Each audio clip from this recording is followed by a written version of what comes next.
I have with me one of my girls' unicorns because I'm going to face unicorns as Atari 2600 Rare Games Month continues with Mr. Do's Castle. Let's go ahead and take Mr. Do's Castle, pop it in my Atari 7800 Pro system, and see how it holds up today. Let's go to the game.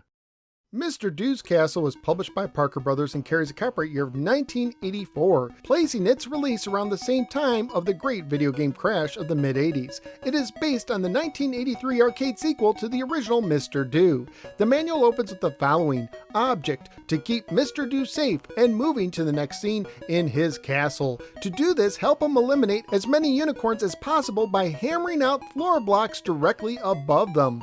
That's right, you're fighting unicorns, and just like the Transformer Unicron, whose name is just Unicorn misspelled, unicorns are very, very evil. Mr. Do's Castle is a single-player action game with one standard mode of difficulty. For the controls, you move Mr. Do with the joystick and press the button to swing your hammer.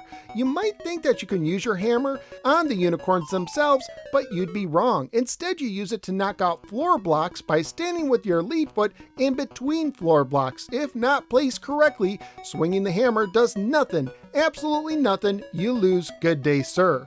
There are ladders throughout the levels you can climb. When you approach a ladder in the middle section from the floor above, you can quote-unquote kick it towards the direction you are facing to access a different platform with it. You face unicorns in three colors: red, the easiest to deal with, yellow, a little tougher, and green, the fastest of the three. When you make a hole in the floor, the unicorns will try to fix them, which makes them sound a little less evil and more like contractors who you're getting in the way of doing their job. While they are in the floor, you can hit them with your hammer, knocking them through, but they will return back on the top of the level, and when they do, their color can change for the worse, and they can possibly multiply as well. To really get rid of a unicorn, you can knock a block out that will fall on them from above. Floor blocks have black shapes on them. The majority of the blocks have cherries on them. Knock out all the cherry blocks and you move on to the next level. There are two X's. If you knock out both of them, when you hit the second, any unicorn in between the two will drop to their demise. There are also three keys. When you hit the first key, some of the unicorn colors can change for the worse. If you hit all three keys, when you knock out the third, you can go to a door on the top of the screen. If you reach the door without being hit by the unicorns, the remaining unicorns will turn into plus signs representing bonus letters for a limited amount of time before they turn back into unicorns. You can collect letters by hitting the plus sign creatures with your hammer, and if you spell extra, you get an extra life and you move on to the next level. You can also move on to the next level if you defeat all the unicorns on a level. In total, the game has 4 levels that continuously rotate. You start with 5 lives. You can fall through holes without harm, but you lose a life when a unicorn bites you, apparently giving you deadly unicorn rabies. Scoring wise, you get 500 points for defeating a red unicorn, 1,000 points for a yellow unicorn, 1,500 points for defeating a green unicorn, and 500 points for getting a bonus letter. When you knock out a floor block, you get 20 points each, and when you get all 3 keys and open the castle door, you get 1,500 points in the first scene and 500 points each successive scene, maxing out at 3,000 points. The graphics in the game are okay, although the unicorns can flicker and they look more like monsters to me than unicorns, and the shapes on the tiles are very basic. There aren't many sounds in the game, but the music is very well done. Family friendly wise, the game will most likely get an E for everyone rating or an E10 and up rating for violence against unicorns if released today.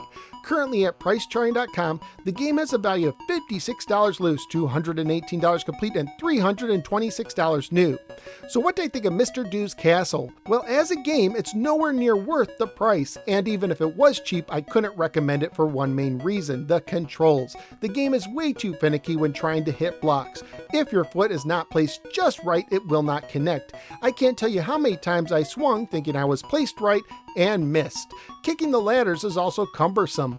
Overall, this led to a pretty frustrating experience. It's one of those games that if I had it as a kid, I could have put the time into it to get a better feel of the game, but nowadays it's just not worth my time. So where am I going to rank Mr. Do's Castle? Very, very, very, very low. I'm looking in the 200s. I will put this over Skeet Shoot at 216, but I would rather play Human Cannonball at 215. So out of the 242 games have now ranked for the Atari 2600, Mr. Do's Castle is swinging a hammer at the 216 position.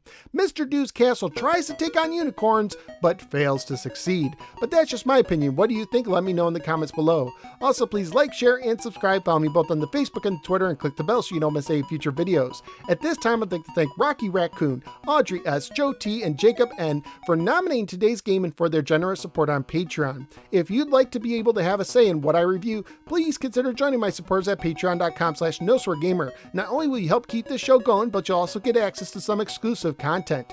Thank you for giving me a little part of your day, and I look forward to seeing you next time on the next episode of the No Swear Gamer. Take care, and remember, unicorns are evil.